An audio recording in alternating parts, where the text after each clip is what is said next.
There is a kind of truth that isn't banned. It isn't illegal. It isn't hidden behind locked doors or whispered in secret rooms. It sits in plain sight, and yet most people desperately hope you never discover it. Not because it promotes harm, not because it's dangerous in the obvious sense, but because the moment you truly understand it, something fundamental shifts inside you. You stop being controllable. This video is not about hating women. It's not about blaming, attacking, or reducing human behavior to manipulation or cheap tricks. It's not about becoming cold, cruel, or emotionally numb. It's about seeing reality without filters. Because most men are not misled by lies. They are misled by partial truths, emotional conditioning, and social scripts that reward compliance over clarity. From a young age, men are taught to react. React to attention. React to rejection. React to approval and disapproval. And when a man lives in reaction, he can be guided, nudged, and influenced, often without realizing it. But the moment a man stops reacting emotionally, stops chasing validation, stops negotiating his worth for affection, attention, or acceptance, the entire dynamic changes. Conversations shift. Power dynamics rearrange themselves. People who were once comfortable suddenly feel uncertain, not because you became aggressive, but because you became unavailable to emotional leverage. And that quiet shift, that internal withdrawal from neediness, terrifies those who benefited from you staying unaware. Because when you no longer chase, others must reveal intention. When you no longer over-explain, silence becomes information. When you no longer seek approval, manipulation loses its grip. You begin to notice patterns you once ignored, effort that was never matched, interest that only existed when you gave more than you received, affection that depended on your emotional surrender. And here is the uncomfortable truth. Most systems, social, romantic, and emotional, function best when you don't question them. The man who questions his emotional programming becomes unpredictable. The man who observes instead of reacts becomes difficult to influence. The man who values self-respect over reassurance becomes quietly powerful. Once you see this, you cannot unsee it. You can't return to emotional bargaining. You can't unknow the difference between interest and convenience. You can't pretend confusion where clarity now exists. And that is why many silently pray you never reach this level of understanding. Not out of malice, but because your awareness disrupts dynamics that once felt comfortable. For them, this video is about that awareness, not to make you bitter, not to make you detached from humanity, but to make you conscious, because a conscious man is no longer easy to lead by emotion. And that changes everything. Part 1. The knowledge that makes people uncomfortable. There are truths society avoids not because they are cruel, but because they disrupt comfort. Machiavelli understood something most people still resist today. Human relationships are not guided by moral ideals. They are guided by incentives, perception, and power. From a young age, men are taught a comforting fantasy. Be kind and you will be valued. Be honest and you will be chosen. Give more and love will grow. But reality doesn't operate on fairness. It operates on leverage. When a man believes too deeply in romantic stories, he becomes predictable. And predictability is the foundation of control. This is not about women specifically. This is about human psychology. Machiavelli never spoke of love.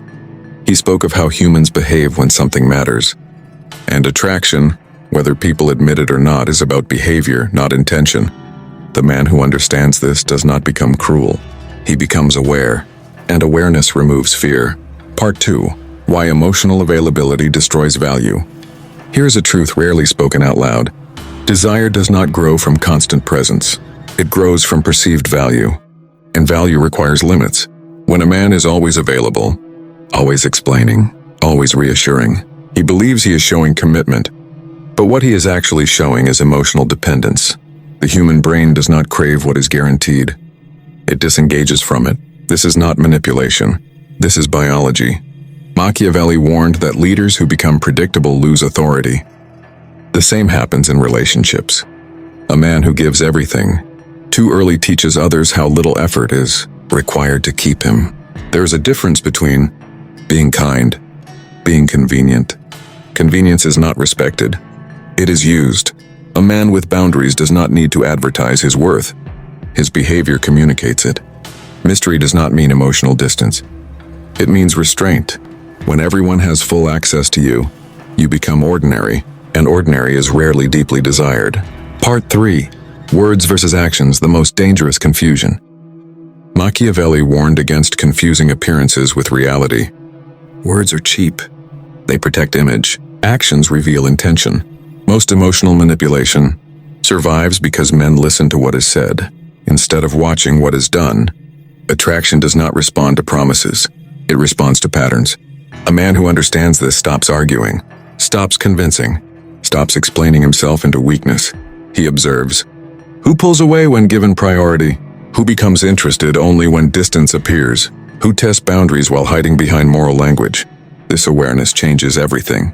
Because the man who watches behavior cannot be gaslit by words. Part 4. Why neediness is felt before it is seen. There is a moment where many men lose control. It happens when they sense loss. Fear appears, and fear changes behavior. Suddenly they give more, promise more, explain more. They think effort creates value, but effort driven by fear is felt immediately. Energy shifts. The person who remains calm gains leverage. The person who panics loses it. Machiavelli taught that power is shown, not spoken. A man who can walk away without drama does not need to threaten. His willingness alone shifts the dynamic. Not because he is cold, but because he is self-governed. Part 5. The myth of communication. Modern culture repeats a dangerous lie. Communication fixes everything. Machiavelli would laugh. Communication only works when power is balanced. Explaining your feelings to someone who avoids responsibility does not create closeness. It creates vulnerability without protection. Information is power only when controlled. Oversharing creates predictability. Predictability creates weakness. The aware man does not shut down. He filters. He shares depth after consistency, not before. Part 6. Respect versus affection. Machiavelli believed it was better to be respected than loved. Not because love is bad, but because love without respect collapses. Respect comes from boundaries, from consequences, from standards. A man who accepts disrespect to avoid loneliness teaches others how to treat him. The man who quietly leaves imbalance forces clarity. No speeches, no ultimatums, just withdrawal of access. This is terrifying for people who relied on emotional control. Part 7. Silence as power. Most people live on reflex. A message arrives, they reply immediately. A provocation appears, they react emotionally. Distance emerges, panic sets in. Their nervous system runs their decisions. They confuse speed with importance. They confuse reaction with strength. They confuse silence with loss. And because of this, their behavior becomes predictable. But the man who escapes this loop gains something rare. Control of pace. He does not rush to fill silence. He does not explain himself under pressure. He does not react just to relieve discomfort. He understands that urgency is often artificial, created to provoke emotional compliance. Silence, when chosen consciously, becomes power. Not passive silence, not avoidance, but grounded restraint. Because silence from someone who does not need validation is louder than any argument. It disrupts expectation. It removes emotional fuel. It forces others to confront uncertainty. Machiavelli understood this well. Uncertainty creates pressure. When people cannot predict your reaction, they cannot easily manipulate your response. The moment you stop reacting the way others expect, they begin to reveal themselves. Some lean in. They invest more. They communicate clearly. These are people who value you. Others grow uncomfortable. They complain. They accuse you of changing. They try to provoke emotion just to regain control. These are people who valued convenience, and some simply disappear, not because you did something wrong, but because control was their only reason for staying. And here is the most important part. Every outcome is clarity. Silence filters intentions faster than confrontation ever could. You don't have to accuse. You don't have to test. You don't have to demand answers. You observe behavior. Who respects your pace? Who pressures you to abandon it? Who stays when validation is no longer guaranteed? This is why silence is feared. Because it removes the stage. It removes the script. It removes emotional predictability. And a man who controls his reactions controls the tempo of every interaction, not through force, not through manipulation, but through self-mastery. And self-mastery is the quietest form of power there is. Part 8. Selectiveness is not arrogance. The aware man does not pretend to be rare. He does not announce it. He does not perform confidence or demand recognition. He simply is. Because rarity is not an image, it is a byproduct of behavior. He does not chase emotional chaos. He does not confuse intensity with connection. He does not mistake inconsistency for passion. Where attention is unstable, he withdraws. Where effort is one-sided, he steps back. Where respect requires self-betrayal, he leaves. Not angrily, not dramatically, quietly. He does not stay where reciprocity is missing. He does not bargain with his dignity. He does not negotiate boundaries just to remain included. And because of this, selectiveness happens naturally.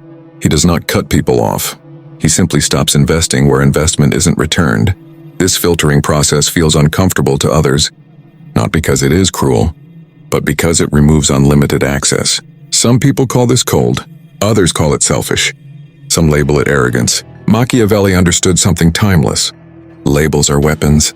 They are used when influence fades, when persuasion no longer works, when emotional leverage loses power.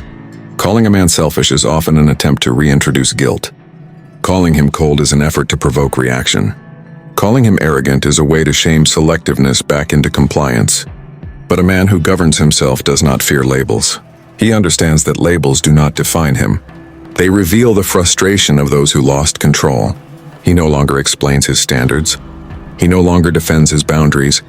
He no longer justifies why he will not overextend. He lets consistency speak. And here's the quiet truth. Selectiveness is not arrogance. It is clarity in action. It is knowing where your energy belongs. It is understanding that access is not a right. It is a response to mutual respect. And when a man lives this way, his presence becomes valuable not because he demands it, but because it is no longer guaranteed. Part 9. The fear people never admit. Here's the silent fear no one says out loud. Not that you will become aggressive. Not that you will raise your voice or attempt to dominate others. That fear is easy to manage. The real fear is far quieter and far more uncomfortable. That you will become uncontrollable, unmoved by guilt, unrushed by urgency, unaffected by emotional pressure dressed up as necessity. Because most influence does not rely on force. It relies on timing, emotion, and your internal reactions. Guilt makes you stay when you should leave. Urgency makes you decide before you think. Emotional pressure makes you confuse obligation with desire. And as long as those levers work, you can be steered. But when a man learns to pause, to observe his emotions instead of obeying them, those levers stop working. He doesn't react to disappointment with panic. He doesn't respond to withdrawal with pursuit. He doesn't mistake intensity for importance. He listens. He watches.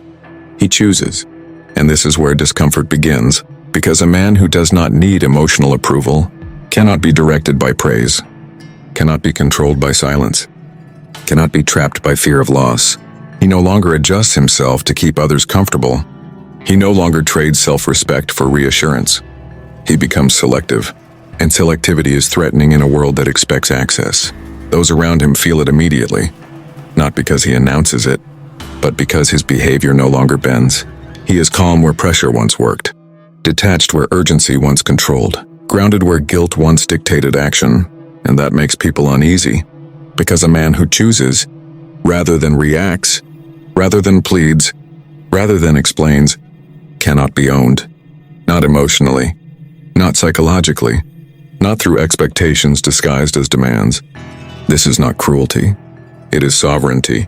And sovereignty has always been unsettling to those who rely on compliance. Because once a man governs himself, others must meet him as equals. Or not at all. And that is the fear few ever admit. Conclusion: the final shift. Machiavelli never promised comfort. He never offered emotional safety or reassuring illusions. He promised clarity, and clarity always comes at a cost. Because when clarity arrives, illusions collapse. You no longer see people as you hoped they were. You see them as they consistently behave. You lose fantasies. You lose stories that once protected you from disappointment. You lose connections that only survived because you were willing to overgive, over-explain and overextend. You lose relationships built on imbalance, on you giving more than you received, on you waiting while others decided, on you shrinking so something could continue. But what you gain is infinitely more powerful. You gain inner sovereignty. You stop negotiating with yourself just to keep someone close. You stop justifying behavior that quietly erodes your dignity. You stop rewriting reality to avoid the discomfort of truth. You no longer chase what only exists when you abandon yourself. You no longer invest where respect is inconsistent. You no longer trade your peace for temporary attention. At this point, something fundamental changes. You stop seeking validation. You stop needing reassurance. You stop measuring your worth through someone else's response. Instead, you seek alignment. Alignment between words and actions. Alignment between effort and interest. Alignment between presence and respect. And when alignment disappears, you don't panic. You don't argue. You don't beg. You step back. Loss no longer feels like failure.